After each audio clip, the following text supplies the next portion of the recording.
they had such big plans, investment agreement concluded, Merkel coming here, Xi Jinping going there, and now all of a sudden everything is being, downsized, and no, he's putting on a brave face. Of course, it's not easy, as you can see from the Pew Research that we might also relate to later, how unpopular and how fast China became unpopular in Germany. Of course, that translates into political statements back home. So he's very often in the hot seat because, of course, Xinjiang, Taiwan, Hong Kong, investment screening. I mean, it's hard to find good topics, positive topics.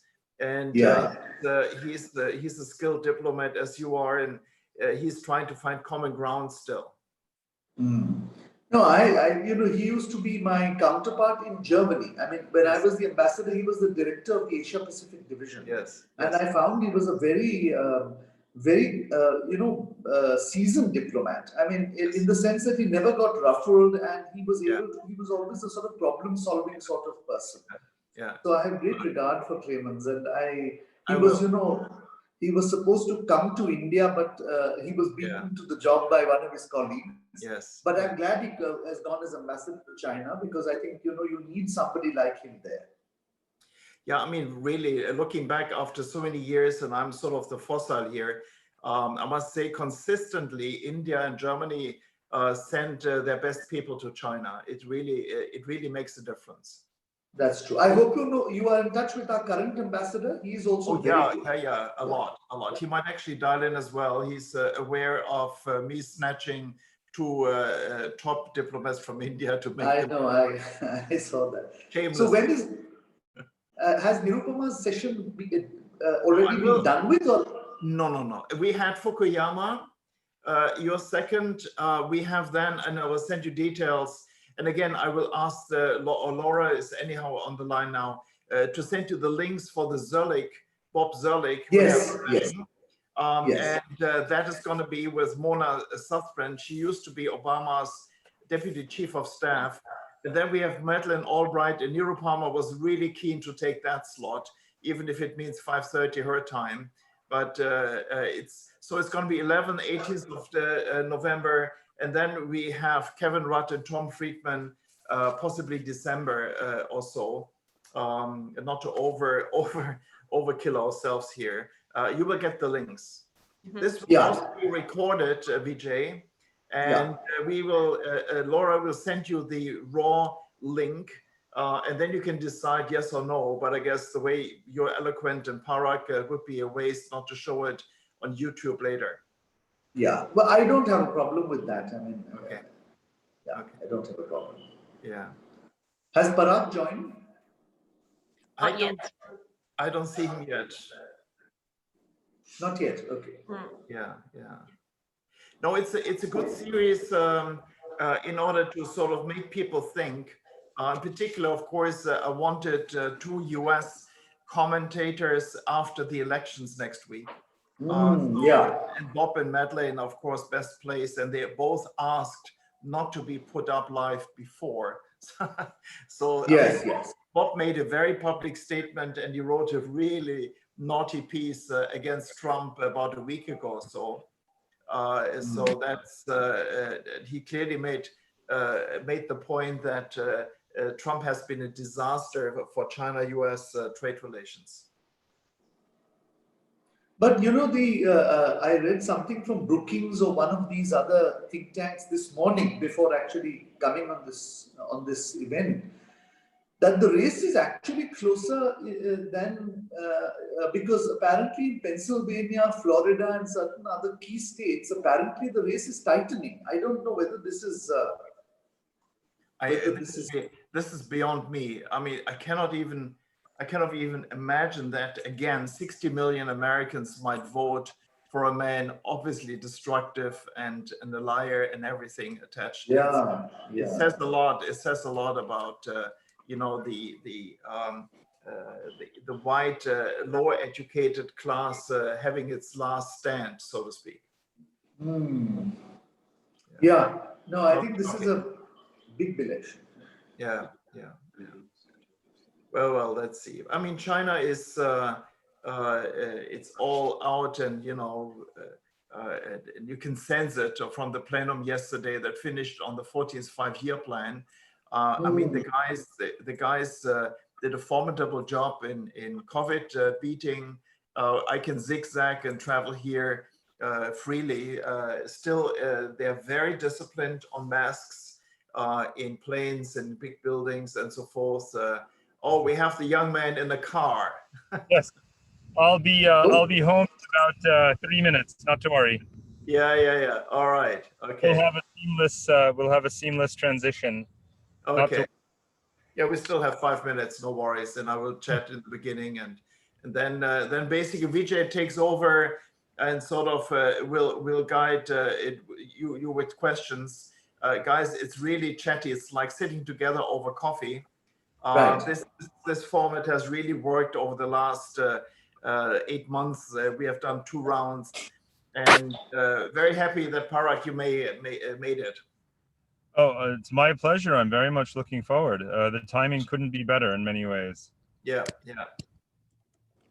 So yeah, and then I mean Jacob is online. He's our chief censor.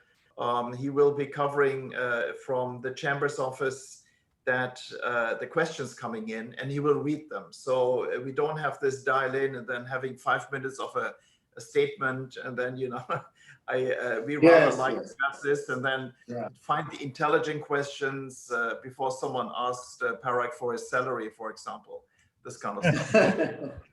I'm an unpaid public servant. Yeah. So you wear a mask because in Singapore it's better to wear a mask. Is it obligatory? Is it mandatory? It is mandatory, but in public places, there is no COVID at the moment, so it's sort of out of an abundance of caution and just habit. So we just sort of do it at this point. It's a habit. Yeah, same it's here. It's a bit onerous in restaurants, I would say. Other than that, it's no big deal. Yeah. Okay. How are have you been able to travel back and forth between Europe and Beijing? No. It's just within China, and it is. I could fly tonight to Germany, no problem. Right. I could possibly. I'm not sure about the new regulations, but I come from a low risk or no risk area, so I should be able to walk out of the airport and just go wherever I want to go to Germany. But when I'm coming back, of course. I have to be 2 weeks or 3 weeks, depending on the city, in quarantine, and that's no fun. Yeah, no, China is very strict about it. In Chengdu and Sichuan, it's 3 weeks. In Beijing, it's 2 weeks. And if you're residing in Shanghai, it's 1 week in a hotel and 1 week in a dedicated room in your house with surveillance. Yeah, I have been promising my children to take them to the Harbin Ice Festival for many years. And unfortunately, something keeps getting in the way, like a pandemic, for example. So I don't think we'll be able to make it this January either. Yeah, no, forget about it. Yeah, and Europe looks grim. So I just told the kids that Christmas is no way in hell. We can go to Germany Christmas. And it's reduced them to tears. I have 2 grown-up kids in Germany. I haven't seen them for a year. And for the little ones, 10, 11, and 10, 12, and 9, Christmas in Germany is a must, of course. Of course. Yeah. So not good.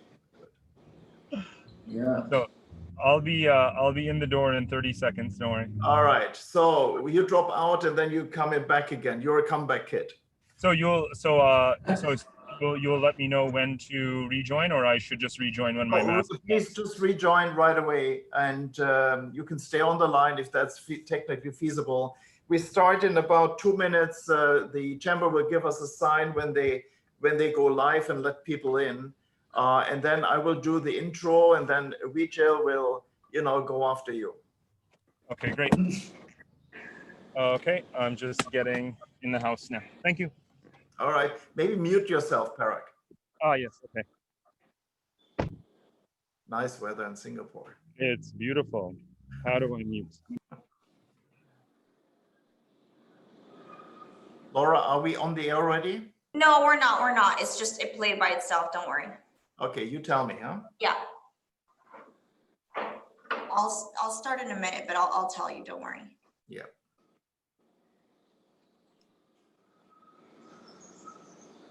And then, just as a heads up, like Jorg said, once I broadcast, that means everyone can see us and hear us. So I'm just waiting for the clock to hit 30.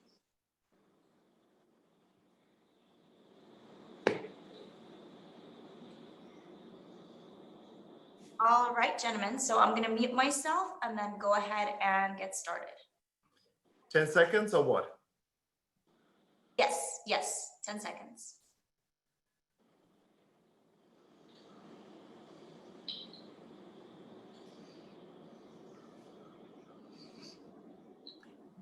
Dear members, dear friends, I'm very privileged today to host a session, the second in a series called Navigators.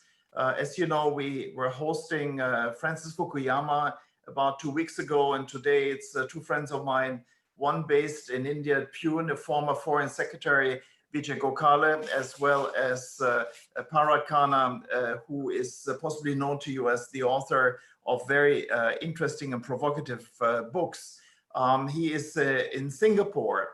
Now, it is for me a great pleasure in order to start this session with basically saying that we are looking at China from the outside in.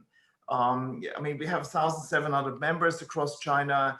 Fukuyama gave us the global view. We had a long session in May with lots of European VIPs, politicians, and think tankers, such as Timothy Garton-Ash. And we will basically continue after the elections next week with Bob Zoellick and Madeleine Albright looking at China from the US. So today it's Asia looking at China. And it's wonderful to have, first of all, Vijay on the line. Vijay used to be, that's how I got to know him, ambassador of India to China, but he was equally more also engaging with us as Europeans because he used to be ambassador of India to Germany, so that connected us right away. And then he became a foreign secretary of India after he left China. He's now retired, sitting in Pune. And we have Parag Khanna, of course, you know, managing director of Future Map, and his books I read, Connectography. I met him first in Switzerland when he was giving a talk. And Parag, you're really eloquent, so I'm really looking forward to this session. So with that, I pass on to Vijay. The system is we have 1 hour. We will basically listen to the conversation. If the two of you bore us, we step in earlier.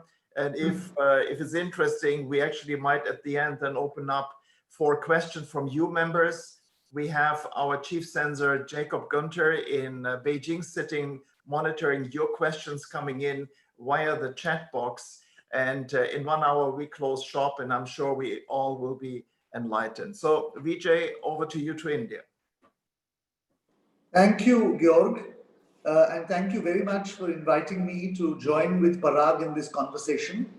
And a good morning from India to all your viewers and members of the European Chamber. Let's get right down to it then. Parag, you know, you've written a couple of interesting books, of course, but also very interesting articles, essentially relating to China. Now, the latest one that you've written in October has a certain hypothetical basis to it. You use the word entropy. In a sense, you suggest that a state of flux or disorder is what is a permanent state, a constant, given a constant, and that power or hegemony is transient or temporary.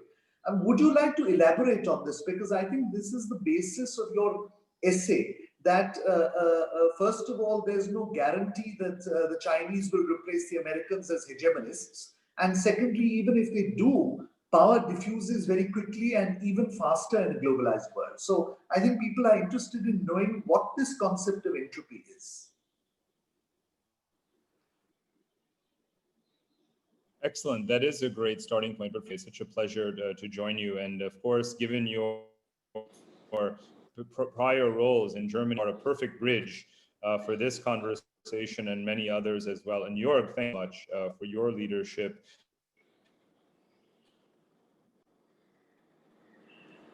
At the Eurasian level, I'm sure. All right, Guy, the quality of your sound is not very good. Actually, it was better when you China in that trans-Eurasian conversation. So I'm delighted to be joining you. And I believe that, and okay, give about now, is that better? Yes. Can you hear me now? Yes. Yeah, much better. Thank you. Okay. And my video is on as well, isn't it? Yes. Yes. Great. And I believe that, to have a conversation, this is not just about Asia and China per se, because Asia's weight in the world is so significant that, to be provocative, I would say that prior conversations that look at a so-called global view of Asia, that is not logically compatible. Asia is such a preponderant share of what is the world that one cannot have a global, nothing is global. The word global cannot be used accurately unless you are actually taking in a wide range of Asian views. So I have great respect for Francis Fukuyama, for example. He's a personal friend, a mentor. But I think that we can no longer afford to have parallel conversations where there is some notion of a global view versus an Asian view or a Chinese view. And that's a very, very important segue directly to Vijay's question about entropy, because the truth is that I'm talking about a systems characteristic. We are talking about a global system. Even in a world that appears to be diffusing or fragmenting into regional zones, a North American zone, a European zone, an Asian zone, the fact is we have a global system because of the interdependence and the degree of competition among these players. Now, the British Empire sustained itself for a couple of centuries. When we think about American imperium, just 20 years ago, we were predicting that the 21st century would be a continuation of America's late 20th century preponderance of the world. But it all fell apart relatively quickly in terms of the weaknesses being exposed. Now, my argument is that entropy is part of this acceleration of history, if you will, and the cycles of power, the cycles of feedback, the cycles of diffusion of technology and capability are happening so quickly that, to the extent that China was going to have a moment as number one, it would be much shorter lived than any other power has experienced in the past, because everything is moving faster. And hence my argument that China may be beginning to decline before it even reaches its peak, because power is diffusing that quickly. And the reaction to China's rise is actually more important than China's rise itself. And this is how you take a systems view and a complexity view of the world, rather than a view which is a very linear, simplistic, in international relations theory, we call it the billiard ball model, right? But the truth is it's not a billiard ball world, right? It's a world of constantly colliding forces. So that's just as a preliminary statement on this. Yeah, so I'll take it from there that, Parag, when you say that China is peaking, I think you need to explain that a little bit, because as of now, if you look at the post-COVID situation, the Chinese are the only economy or major economy which is doing substantially well. If you look at the outcome of yesterday's plenum, they have a plan for the next 15 years on how to grow that economy. And as of now, there don't seem to be any other alternatives available to the rest of the world. So I know that in your essay you've used the word peaking in the context of peaking of oil demand. In other words, it doesn't matter how much of reserves there are, the Right. demand has peaked, and therefore whoever is sitting on reserves are not really going to benefit from it. Right. But at this stage, I don't see any other reserve in the world which we can go to, or any other new sort of energy that we can go to other than China. So how do you say that China has already peaked and might be declining? In a marketplace, it's not about whether there is only one vendor or another vendor. In a marketplace, you have multiple choices, and a market produces supply. So I use the analogy of oil. I say China is peaking in the sense of peak oil. Now we have unlimited supply actually of oil, right? We have reached peak oil demand, not peak oil supply. We can continue to produce oil from Saudi Arabia, North America, Brazil, and many other places in perpetuity. But where is the demand for that oil? It is actually declining, right? Now, at the peak of the Soviet Union, at the peak of its powers, was there a global demand for Soviet leadership of the world? Of course there was not. The marketplace, meaning all of the consumers, all of the nations, very few actually desired global Soviet leadership. Now, today, you have a marketplace of service providers in diplomacy, market power, military provision of security, provision of infrastructure finance, provision of technology goods, provision of capital in financial markets, and provision of actual hydrocarbon energy itself or clean tech. These are all of the services that we provide for each other. And the truth is that China has a leading position in a couple of these areas. China is the largest provider of infrastructure finance, but it's not the only provider of infrastructure finance, right? China has a monopoly on rare earth minerals. It does not have to have a monopoly on rare earth minerals. America gave China the monopoly on rare earth minerals through changes in its regulations and abdicating the market. China, Huawei has a leading position in 5G network telecom infrastructure. It does not have to have that leading position because, of course, Ericsson, Nokia, NTT, and quite a few other players can substitute and compete in that marketplace. So you would have to actually show me in a linear fashion that there's any aspect of global public goods that China can and must by definition provide. And you would have to, the standard we would have to hold would be the standard that we set for the United States after World War II. The United States after World War II represented 50% of global GDP, was by far the most powerful military in the world, was the only truly, sovereign state left standing in many ways, right? Today, China represents about 15% of global GDP. And even with a 15-year plan, other countries are growing as well. India is growing. And the suspicion of China, as I said in the first point, is so high that we would rather that the marketplace provide the services rather than China dominating the services. So the reactions are happening faster than even China's actions. Well, that's Parag, a point we can debate because China doesn't have to become hegemonistic in the same way that the United States became or the way that Britain became before that, because the means of hegemonism have changed in the context of the digital world, artificial intelligence, big data, and so on. But we'll come to that point. I think one of the basic points you make in many of your writings and articles is that perhaps for the first time, rather than seeing one hegemon, we are going to see a world in which there will be multiple poles in multiple continents.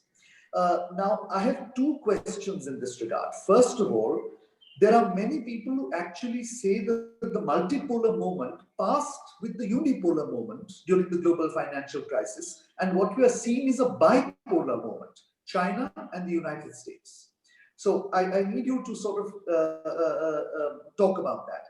The second point is, if you do defend your position that this is a multipolar world, then how does Europe become an independent player, given the fact that it has politically fractured as a result of Brexit?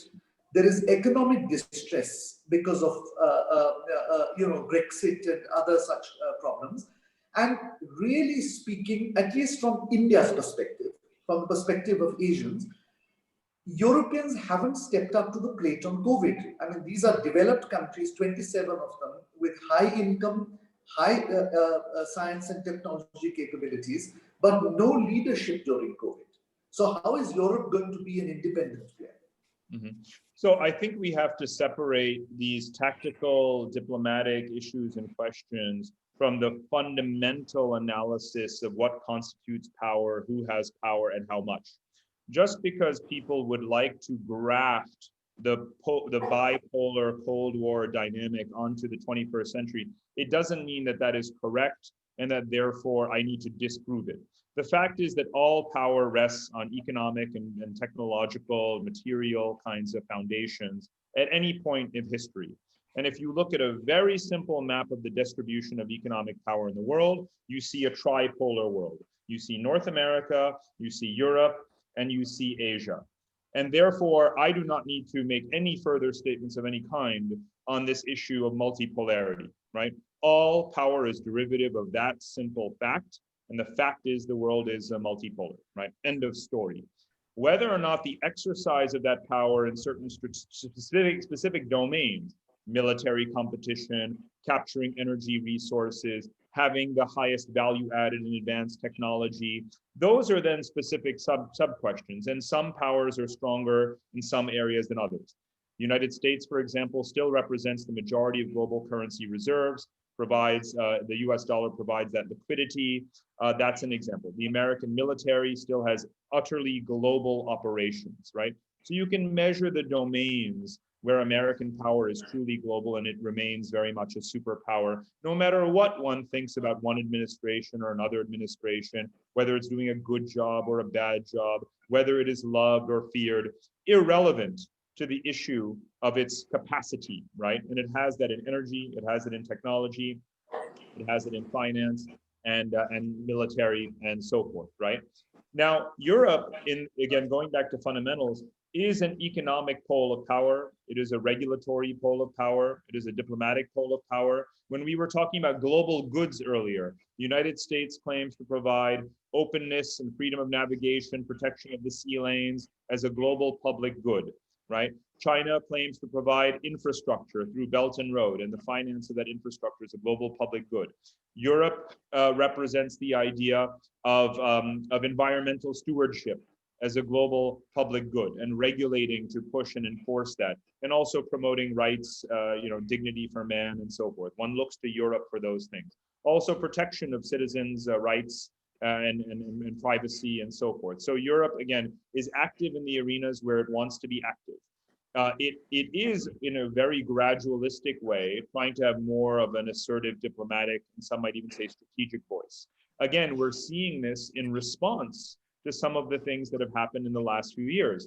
Were it not for Belt and Road and for Chinese, intrusion, if you will, into the European technology and marketplace economically, you maybe would not have the response. For example, the 16+1 with Eastern European countries.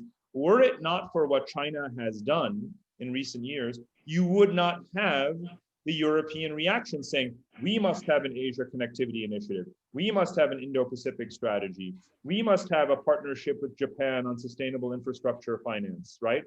Why is Europe doing all of these things all of a sudden? Just like you may not have had a fiscal union coming into effect without the COVID crisis, right? Countries, entities learn from crisis and it can accelerate certain change.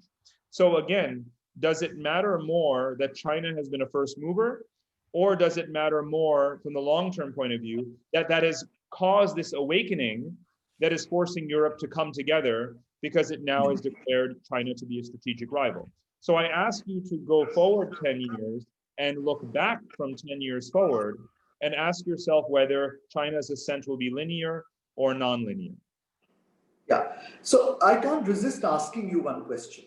And that is, have the Europeans realized too late that the Chinese are no longer invested in the European project? In other words, seeing the European Union as an independent pole which is more aligned to them, not aligned, that's the wrong word, but certainly more sympathetic to China than the United States-led alliance system in Asia. I mean, is it that the Europeans have just realized that too late and it can't now be brought back? Europe is I think, cleverly still trying to have it both ways. For example, Europe is taking advantage of China's policies of import substitution towards the United States. In many of the categories of industrial goods and so forth, just look at Boeing versus Airbus as the most obvious signal example. China's orders of Airbus aircraft, again, whether or not deliveries will happen and so forth, there is a different question. But clearly China commercially is tilting very strongly towards Europe and away from the United States. Just look at the bilateral volume of trade between China and America. It's fallen to about $270 billion or less. European trade with China is far larger. Look at the total volume of trade between Europe and Asia in the Eurasian space. That is more than $500 billion more per year than Europe even trades with America. So that's why European countries, some have joined Belt and Road. That's why many of them are members of the AIIB. They want to take advantage. They're pushing very hard for their financial institutions to have large onshore operations, as are Americans. So Europe is seeking to compete commercially. One of the things that I always tell my American friends is your geopolitical allies are also your geoeconomic competitors. Japan is substituting for the United States in the Chinese marketplace. Korea is, Australia is, even Canada is, and most certainly Europe is. Anything that China is not going to buy from America anymore, and that it cannot yet make for itself, it is going to buy from another American ally, or try to. And that's something that people have a hard time understanding in Washington. But Europe also, of course, it wants to be tougher.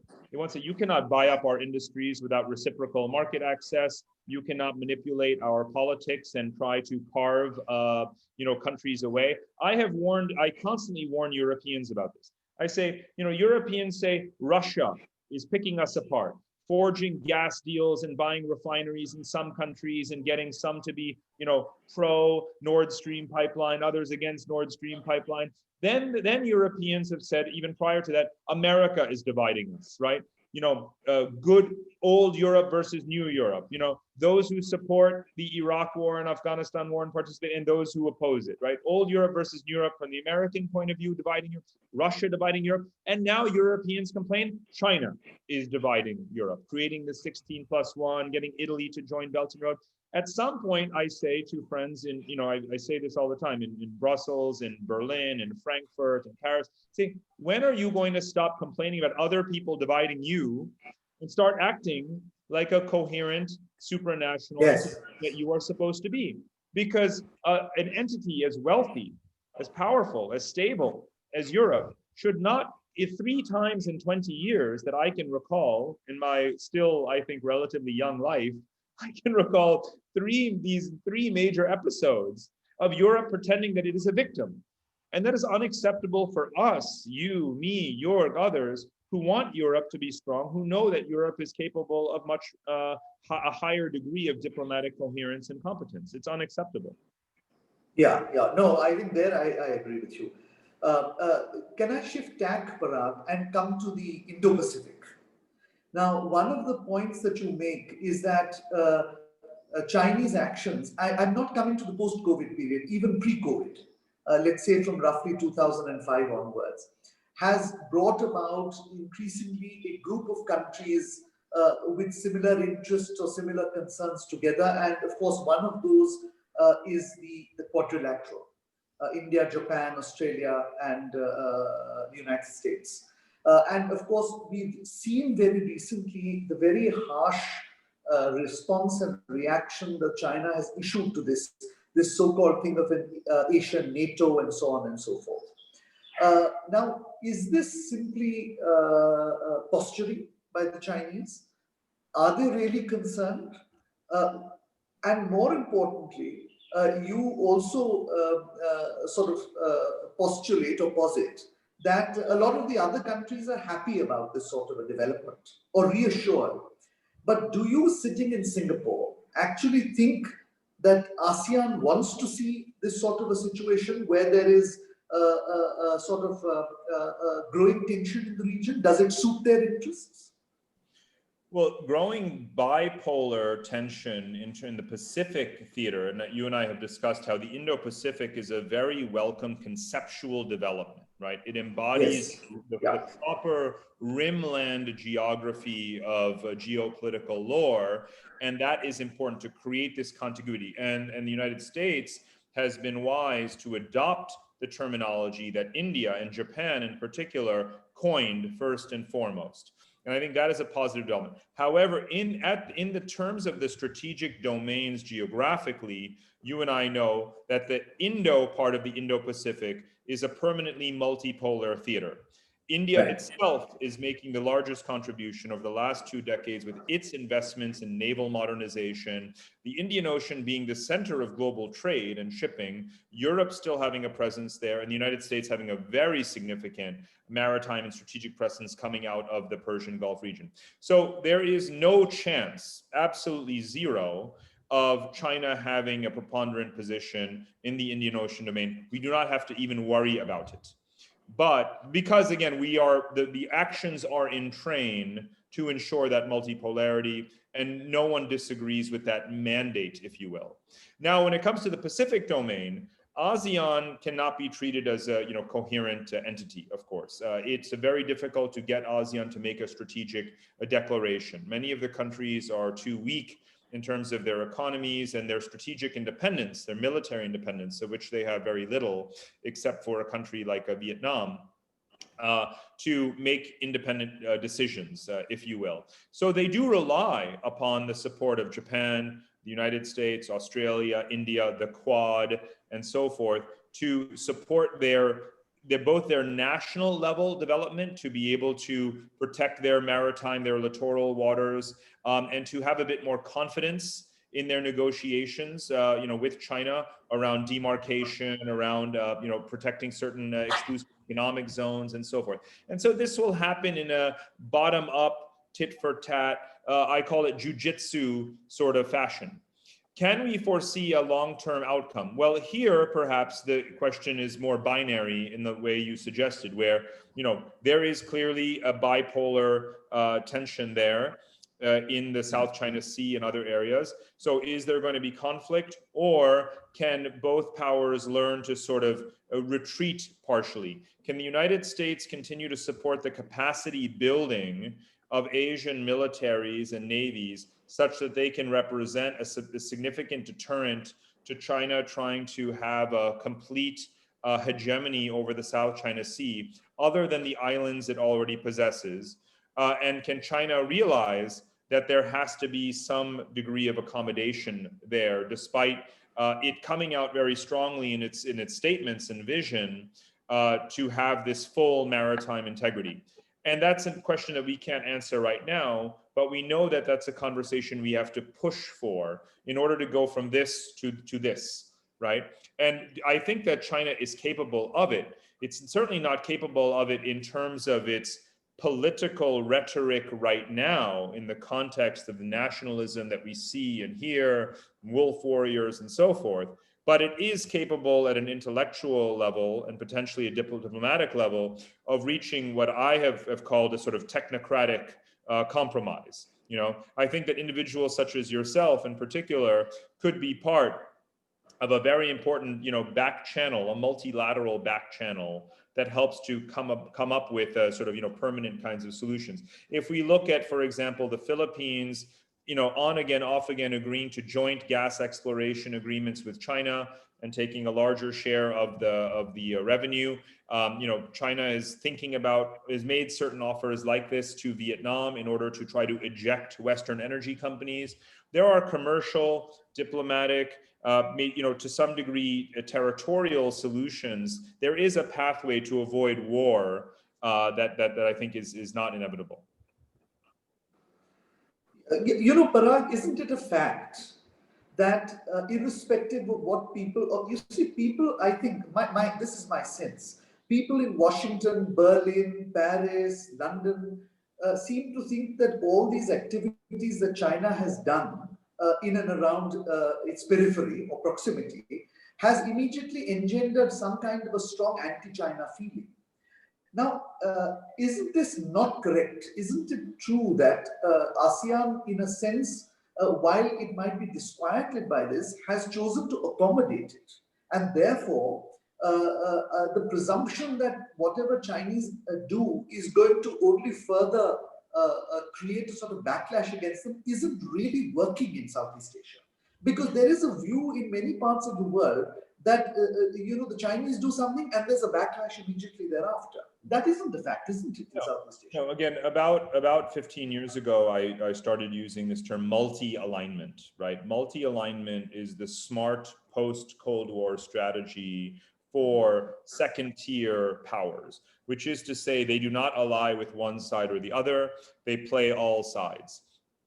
They try to have the optimally best relations with the United States, with Europe, and with China, with India, with Russia, and so forth at the same time.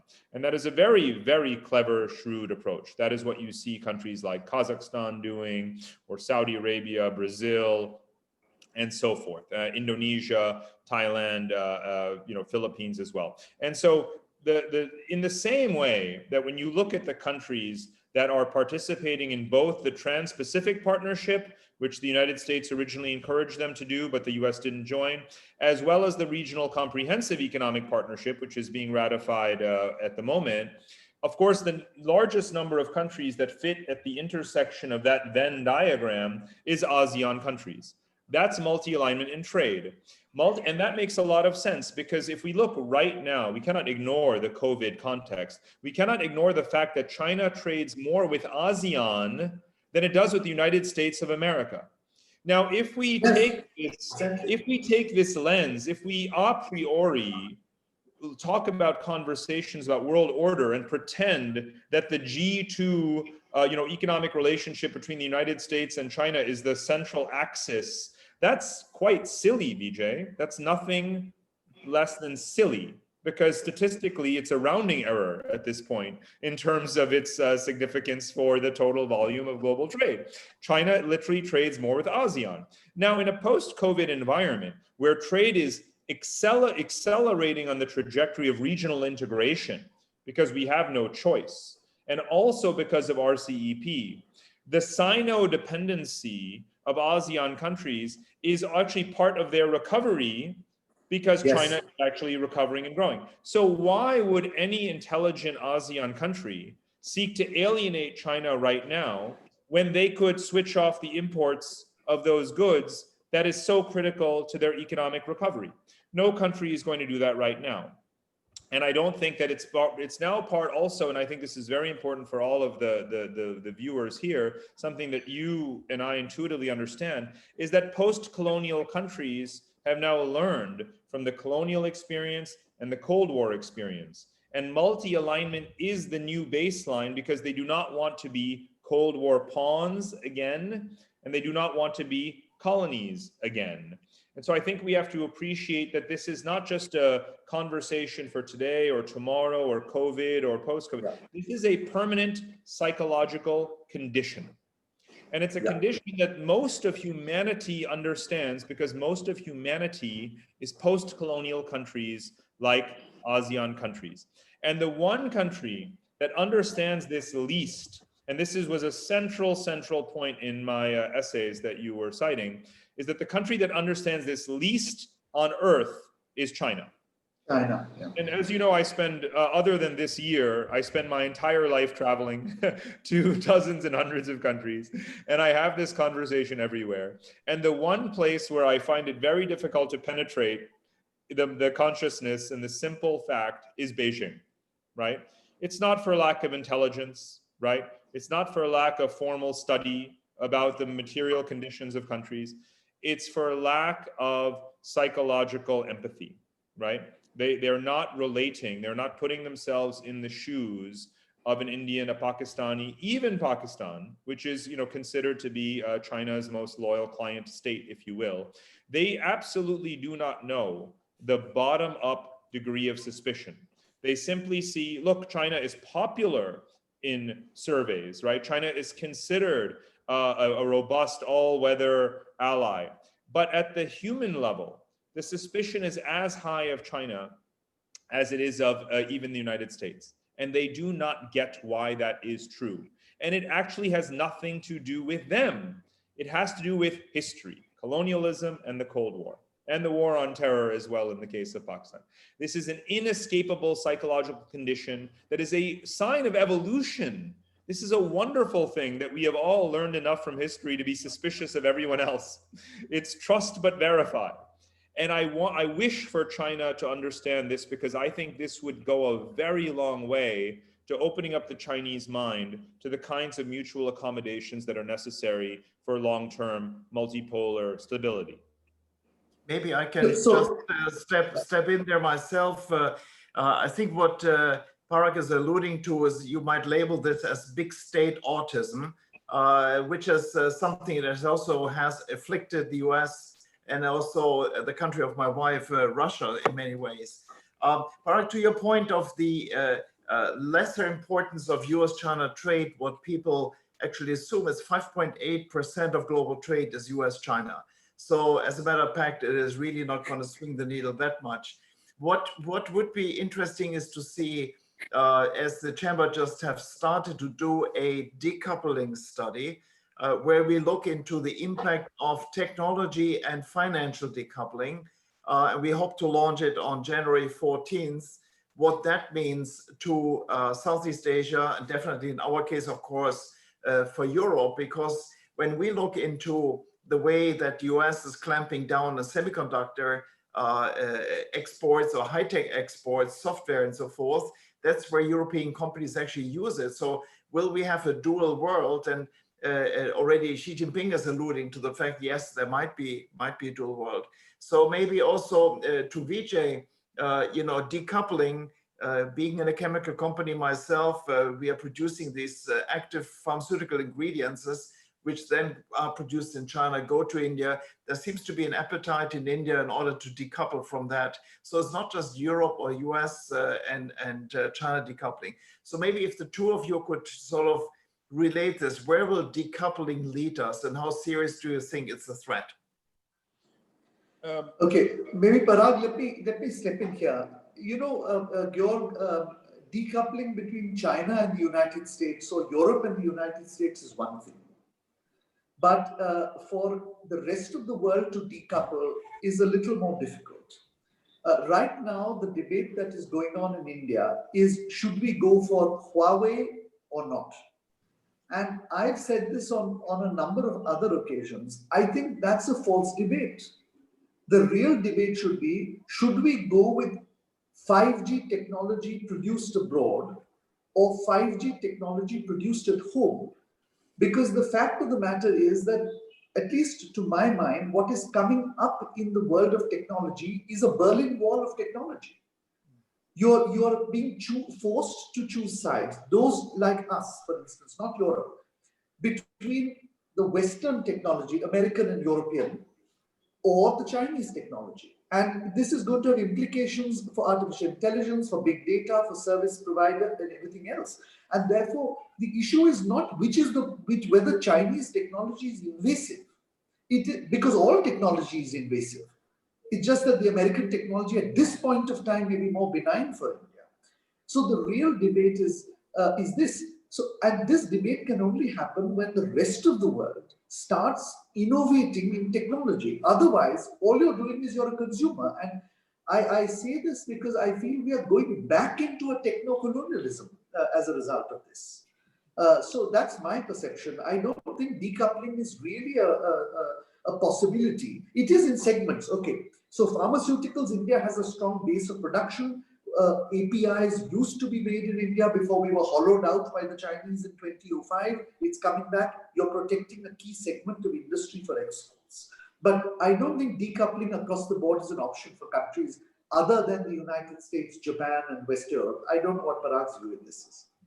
So this is where the idea, the reality of technological entropy comes in. Again, this is not just a concept to help to unlock this question.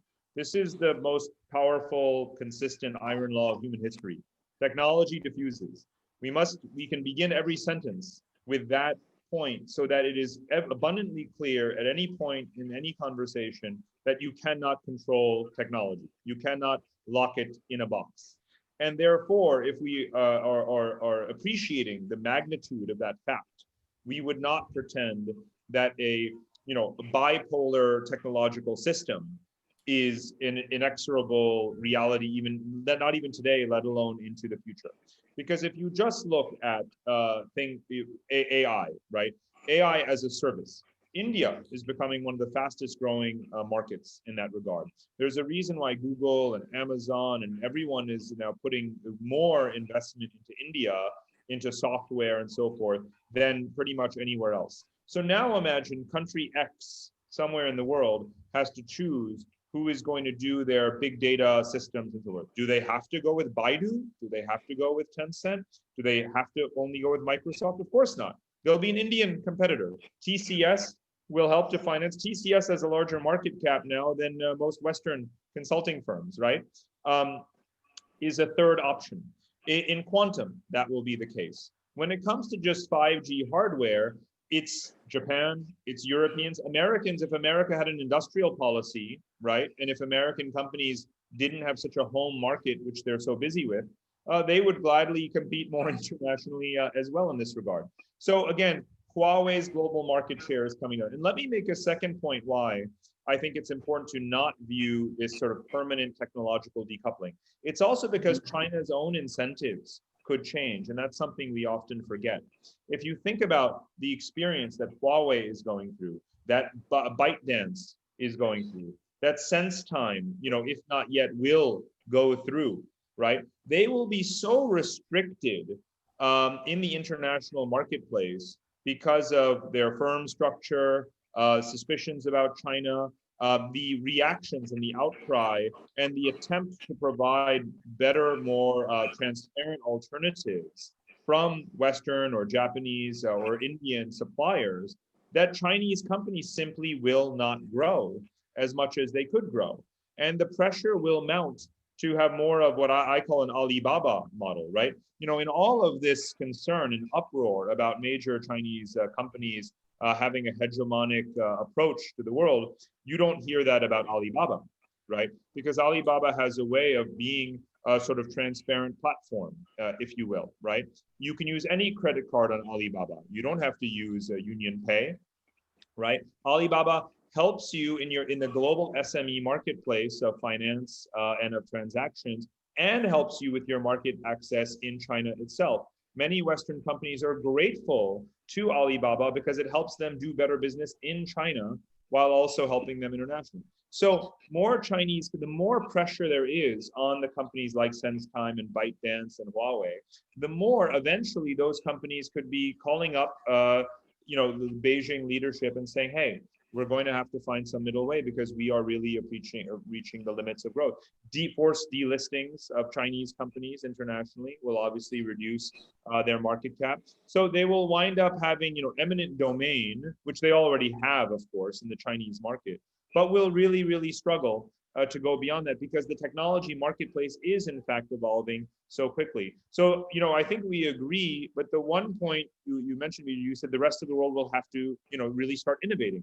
But the rest of the world is constantly innovating. So I, quite frankly, don't lose any sleep at night about this as I observe the dynamic, because the political pressure, as well as the innovation globally, is going to ensure a marketplace of these services. Are they going to be interoperable or not when it comes to 5G? Are we going to have common data standards?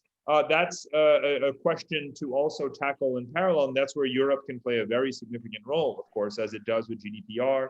ASEAN countries are trying to elevate their common data standard to be GDPR compliant, for example. And by the way, again, this being a very important region of 700 million people, the fact is that when you look at the technology ecosystem here, you see that companies are taking American capital, Chinese capital, as well as Japanese capital, like SoftBank and so forth. And the winners, it's not a hegemonic play. It's not ASEAN being carved up in a bipolar technology system. No, not at all. It's national champions emerging faster as a result of taking foreign capital and support. And that's the way the whole world could play out. And that would be a very good thing, actually. Parag and Vijay, concerning sleepless nights, Jacob has been monitoring questions, and I guess he's got the right next question for the two of you.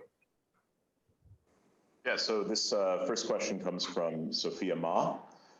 Germany and France just released their policy guidelines for their own Indo-Pacific strategies for the first time. So what do you think the implications of these sorts of policy papers are? What do you think they mean for EU engagement in the Indo-Pacific? And how do you think Asian countries are going to respond to this shift? Maybe I'll go first, Parag. Yes. Let me give you India's perspective. I think European political presence, and I'm being careful to distinguish between political presence and a military presence, but Europe's political presence in Asia, except for China, has been lacking for many, many years. Let's just take the example of Germany. It's the largest or second largest trading nation in the world for the last 20 or 25 years. Yet you can count on two hands how many times the German Chancellor has visited an Asian country other than China. France and the United Kingdom have territories in the Indo-Pacific and a substantial amount of trade. But you can again check how often they have pronounced in substantive terms on issues which have involved the Asia-Pacific alone, not global issues. So I think that, and the fact is that the European Union as a group of countries is absent from Asia. Asians still have tended to deal with individual countries, with the capital, with Paris, with Berlin, with Madrid, with Rome, not with Brussels. Brussels is seen as a supra-trade agency with which you have to fight on labor standards and environmental issues and phytosanitary requirements, but nothing beyond that. Now, I think the lead that Germany and France have taken in issuing an Indo-Pacific strategy is very welcome in India, and I would say in large parts of the Indo-Pacific. What we now need to see is for the Europeans under the leadership of Germany and France to take political positions in ensuring that you have a plurilateral or multilateral order. I mean, Parag and I were discussing how the Indian Ocean is going to be a multipolar ocean. Now, of course, the United States presence in Diego Garcia, the sort of British presence is important. India is there. China is going to be there in a big way. You can't help it. But again, a European political presence is necessary. So I would say at this stage, it is a bit like October 2011, Hillary Clinton in Hanoi saying we are going to tilt towards Asia. Did the United States follow up on that? Well, it really didn't. Perhaps not until the Trump administration, at least. So this is a declaration by Germany and France. The proof of the pudding lies in the eating. You don't have to tilt the same way as the United States did, but you have to get more involved in the affairs of the Indo-Pacific. But I don't know what your view is. So, I mean, the current 2+2 dialogue ongoing between, and the defense pact, as many are calling it, between the US and India, is a far more, significant strategic step than India's acquisition of submarines or other, or aircraft from France, right? Much more significant. And a US carrier doing a freedom of navigation operation in the South China Sea is a far more significant step than a British battleship doing a freedom of navigation operation in the South China Sea. So China probably is not particularly concerned with these Indo-Pacific white papers from the standpoint of the military shift in military dynamics. I think what is, again, Europe must lead with its strengths, which is commercial and diplomatic, or what you were calling a political. On the commercial domain, Europe standing up and saying, Belt and Road must be more transparent, and we will boycott, get in the way, interfere, and actively compete to undermine and provide more competitive concessional terms of infrastructure finance to help countries not work with China on some of their major projects, actively compete on the ground in these third-party countries. That is the kind of thing that I think would be much more upsetting to China. And quite frankly, something that Europeans are very good at, really very good at doing. Look at the whole world of colonial and post-colonial relationships that European countries have. I would say exploit them while you still can, because the world still, there's a generation that has no memory of the European colonial experience, but are quite happy and pleased with Europe's presence commercially and culturally. They don't view Europe as a colonial power anymore. They view it as a very positive, high standard commercial power. That's why Jörg is so successful. right, in China, and why European companies are increasing their rate of registration and presence here in Southeast Asia, and they're extremely welcome to be doing so. But because it's done at a transactional micro level, it doesn't have those sort of that grand sort of symbolism of a defense pact. It doesn't really get noticed in terms of us marking milestones. But I do think that this process of having Indo-Pacific white papers, strengthening export credits out of Europe to boost European business here, competing with China on the ground for very specific deals, projects, contracts, teaching countries to make sustainable plans for their development that involve higher quality goods and services.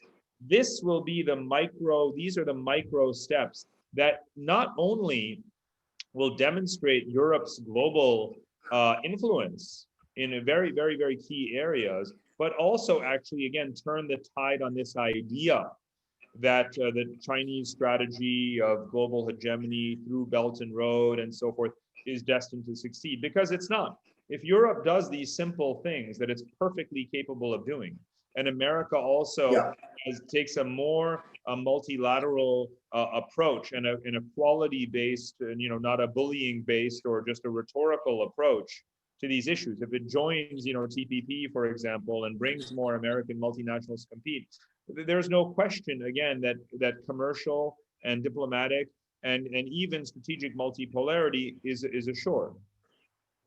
Jacob? Dr. Khanna, you mentioned that the speed of history is accelerating, commensurate with technology, development, communications, et cetera.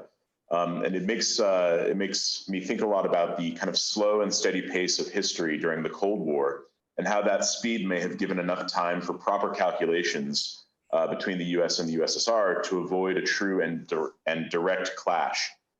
Is it possible that this acceleration of history will start to make things move so quickly that it risks a higher chance for real great power conflict? It's a wonderful question, and there's a yes and a no sort of answer, right? In terms of the no, I would say that remember that there is still Asian prudence, Asian caution. For 30 years since the collapse of the Soviet Union, we have been hearing people saying that Taiwan in particular, South China Sea, North Korea, India, Pakistan, and others, there will be World War III. Not that it was imminent in the 1990s, but Asians will not be able to maintain great power stability without the US security umbrella and alliance system. But 30 years is actually quite a long time to be able to say, hey, wait a minute, Asian powers are actually prudent. They are capable of stepping back from the brink. We've seen India and China do it multiple times. We've seen it happen in the South China Sea. We've seen it with North Korea and others. So I would not, I think it's extremely, I think the question is brilliant, but I think that sentimentally, if questions like that still carry this baggage that it's up to China and America to decide the fate of all of Asia, it's very disrespectful, quite frankly, to the 5 billion Asians collectively who have done a very good job in the last 30 years of finding ways to maintain stability. And let's remember a deeper point, 4,000 years of Asian history is mostly multipolar. It's 4,000 years of finding ways to navigate around each other and not have, of course, there are major exceptions. Look at Japan in World War II, right? And one of the things that I highlight is that we have to learn from that experience, and that China should learn from that experience. What happens when that line is crossed, when a power goes too far, right? China is vastly more powerful than China, but again, the psychological environment and the pushback is quite severe, and I think that can play an important deterrent role with respect to China. One thing though, what I would say without being disrespectful, but being very constructively critical, is that whatever successes Asians have had in maintaining stability, it's not enough. There's a big difference between maintaining stability and resolving conflicts. And that next step is the step that Asians need to undertake, including China, of course, to demonstrate maturity. Asians can be prudent, but not yet mature or even as wise as they think they are. Because to me, wisdom would rest in solving outstanding disputes to prevent them from escalating unnecessarily or accidentally, which is something that can happen in the context of this acceleration. And it does come back to Taiwan. And one of the examples I used at the end of the second of that two-part essay was the fact that if the United States is pressure TSMC of Taiwan to not provide semiconductors to its mainland consumers and clients, then that could potentially be a trigger for China to say, well, we need to take ownership or control over those assets because we can no longer purchase them. So again, how many steps ahead are we thinking? And it worries me that, again, I think I respect Asian diplomats and diplomacy enough to see that they have managed relations well in the last couple of decades, but I'm deeply concerned that they're not being bold and mature enough to settle these disputes in a way that I know can be done amicably if they focus as much or more on that as on escalatory deterrence. Maybe I can just finish today's unbelievable 60 minutes past with a question relating this to my own country, Germany. Both of you lived in Germany, know it intimately well. So the comparison I was asking Timothy Gart-Nash in May, will China go down the road of Wilhelminian Germany? This kind of urbanization, the kind of industrialization, the decades of double-digit growth after 1871, the kind of benign leader with Bismarck that resembles the kind of caution that Deng Xiaoping was bringing to the system. I now don't want to necessarily compare Wilhelm with Xi Jinping, but there seems to be a kind of we come too late to the party. You know, the place that the sun is taken by the Brits, and now today, of course, by the Americans. Where do you see a real similarity, and is it going to end in? I wouldn't say First World War, but isn't it the fact that we are a little bit sleepwalking right now as well? So let me answer that. You know, I was in Munich in 2014 for the Munich Security Conference, and the sub-theme of that conference was that is Asia in 2014 going to repeat Europe in 1914? The overwhelming view among the Europeans was that there were great similarities. But of course, there were fundamental differences. Firstly, we aren't a bunch of countries ruled by royal families intermarrying with each other and therefore assuming that marriage itself is going to prevent conflict or is some kind of a bond. Secondly, I think it was a competition within Europe in 1914. Wilhelmine Germany was challenging Pax Britannica. And the British simply did not want to give space to another rapidly industrializing power. Now, that's not the case with Asia, where despite all the tensions that exist between Asian countries, there are more than one country growing in Asia. And that doesn't just include India, it includes the Republic of Korea, it includes ASEAN as a group. Within ASEAN, it includes Vietnam, it includes Indonesia, and so on. And while, of course, there is an effort by the Chinese to limit that, it is not in the manner that Edwardian England did to Wilhelmine Germany. So my view is that this is a false comparison. I don't think we can replicate European history in the 20th century with Asian history in the 21st century. But I do agree entirely with Parag that it is one thing to manage a conflict. It is another thing to resolve a dispute. And while we are good at the first, I think we don't have either the experience or the mechanisms to do the second. And there is always the risk of miscalculation. It's even in the Himalayan heights, going to what happened in India. It's a decision that rests in the hands of a captain in the army or a major in the army. You don't have time to consult headquarters on these things. And you know what happened in Sarajevo. I mean, one shot fired by Princeps led to a world war. So I think that point to Parag's is very, very valid. So let me echo that sentiment. Back in 2014, 2015, when the whole world, when all of the Anglophone publications had as their headlines, is 2014 the new 1914? I also violently resisted that notion. I did a long essay for the National Interest Journal, and I said, actually, 1814 is a much better comparison, not because we are in an immediate post-war, post-Napoleonic War kind of situation, but because we have a global, we have a multipolar environment already. So the reason the pre-World War I environment is not a good comparison is because of this argument that we are already multipolar. So how can this be a debate between two unipolar visions when we are already multipolar? So it falls flat on its face.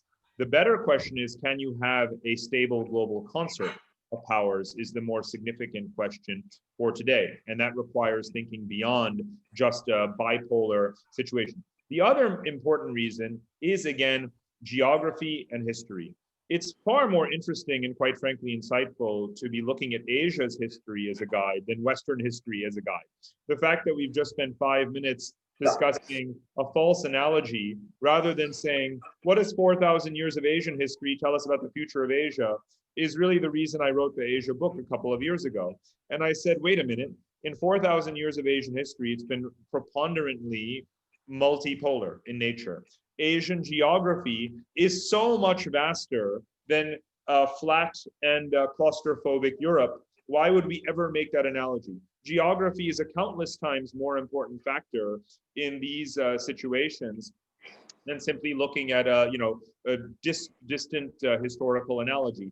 And Asia is so large, its civilization so multiple and diverse, unlike in Europe, that we should really understand that Asia not only has the capacity for a multipolar future, that's really been largely the story of its past. So I think that we can look back at the pre-Mongol periods of Song and Tang dynasty China. We can look at even the